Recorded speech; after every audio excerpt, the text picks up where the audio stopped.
ஈதுடைய நாள் நோன்பு வைக்க முடியாது, ஹராம், அது நபி ஸல்லல்லாஹு தடுத்திருக்கிறாங்க.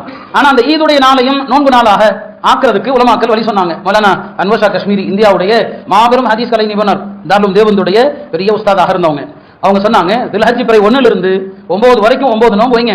10வது நாள் நோன்பு வைக்க முடியாது, ஹராம். ஆனா நோன்பு வச்ச நன்மை நீங்கள் பெறுவதற்கு என்ன செய்யுங்க, 10 அன்னைக்கு காலையில ஃபஜ்ருக்கு எழுந்ததிலிருந்து ஈது முடிகிற வரைக்கும் எதுவுமே சாப்பிடாதீங்க. ஈது முடிந்த பிறகு வீட்டுக்கு போய் குர்பானி இறைச்சி தயாரானா முதல்ல அதை சாப்பிடுங்க. அந்த ஃபஜ்ர்ல இருந்து ஈது முடிகிற வரைக்கும் எதுவும் சாப்பிடாம இருந்தீங்க பாருங்க, அது நோன்புடைய ஒரு நாள் நோன்பு பெற்று தந்துரும். நீங்க 10 நோன்பு வச்சிருவீங்க.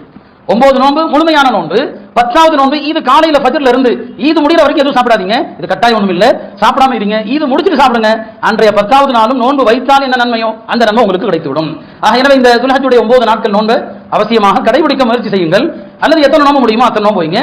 கண்டிப்பாக அரஃபாவுடைய நாள், துல்ஹஜ் 9வது நாள் அரஃபாவுடைய நாள், அது நிச்சயமாக நாம் நோன்பு வைக்க கடமைப்பட்டிருக்கிறோம். சுன்னத்தான நோன்பு அது. ரசூல் ஸல்லல்லாஹு அலைஹி வஸல்லம் அவர்கள் கடந்த ஆண்டுடைய வரக்கூடிய ஆண்டுடைய பாவங்கள் எல்லாம் இந்த அரஃபா நாளுடைய நோன்பினால் மன்னிக்கப்படும் என்று சொன்னாங்க. எனவே அரஃபாவுடைய நோன்பை எல்லோருமே வைப்பதற்கு முயற்சி செய்ய வேண்டும். இந்த நாட்களுடைய சிறப்பை அறிந்து இந்த 10 நாள்ல ஒரு குர்ஆன் நிறைவு செய்வதற்கு முயற்சி செய்யுங்கள். ஹஜ்ஜுக்கு சென்றவர்கள் செல்லாதவர்கள் எல்லோருமே. இரண்டாவது, ஹஜ்ஜுடைய நாட்களில் 2 வகையான தக்பீர் இருக்கிறது. பிறை 1 இருந்து பிறை 13 அசர் வரை 2 வகையான தக்பீர் இருக்கிறது. ஒன்று உலமாக்கள் சொல்வார்கள் தக்பீர முத்லக், எந்த விதமான கால வரம்போ எண்ணிக்கையே இல்லாத தக்பீர், பொதுவான தக்பீர். அதற்கு கால நேரமும் கிடையாது, அதற்கு எண்ணிக்கை வரமும் கிடையாது. இது பொதுவான தக்பீர். இது துல்ஹஜ் பிற பிறந்ததிலிருந்தே ஆரம்பிச்சிருது. பிறந்ததிலிருந்து நீங்கள் நடக்கும்போது, படுக்கும்போது, அமரும் போது தக்பீர் சொல்லணும். குர்பானி பிராணிகள் வண்டியில போகுது வருது, அந்த பிராணிகளை பார்த்தா தக்பீர் சொல்லணும். இது 13 அசர் வரைக்கும் இருக்குது. இது பொதுவான தக்பீர். இன்னொரு தக்பீர், அது தக்பீர முக்கையத் என்று சொல்லுவாங்க. தக்பீர முக்கையத் என்று சொன்னால் அதற்கு கால நேரம் நிர்ணயிக்கப்பட்டிருக்கிறது. இந்த நேரத்தில் சொல்ல வேண்டும், இத்தனை முறை சொல்ல வேண்டும் என்று நிர்ணயிக்கப்பட்ட தக்பீர்.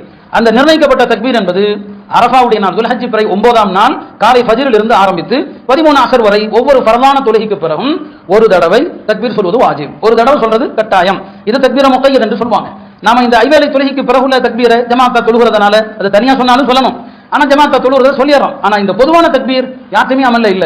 தீனுடைய தோற்றத்துல இருக்கிறவங்க இல்லாதவங்க இந்த அமலே கிடையாது. எனவே துல்ஹஜ் பிறை திங்கள் மாலை பிறக்கிறதுன்னு சொன்னா அப்போது இருந்து தக்பீரை ஆரம்பித்து விடுங்கள். வீட்டுக்குள் நுழையும் போது தக்பீர் சொல்லுங்க. அப்ப வீட்டில் உள்ள பெண்கள், சிறுவர்கள் எல்லாருக்கும் நீங்க ஞாபகப்படுத்திடுறீங்க தக்பீரை.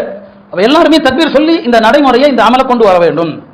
இது இரண்டாவதாக நான் இன்று குறிப்பிட வேண்டிய விஷயம். மூன்றாவது, துல்ஹஜ்ஜினுடைய பிறை முதல் பிறையிலிருந்து 9 நாட்கள் வரை நோன்பு வைப்பது ஒரு சுன்னத்தாக இருக்கிறது. 9 நாள் நோன்பு வைப்பது சிறந்தது. உலமாக்கள் சொல்லுவாங்க, ஹதீஸ்ல 10 நாள் வருது. துல்ஹஜ் 10வது நாள்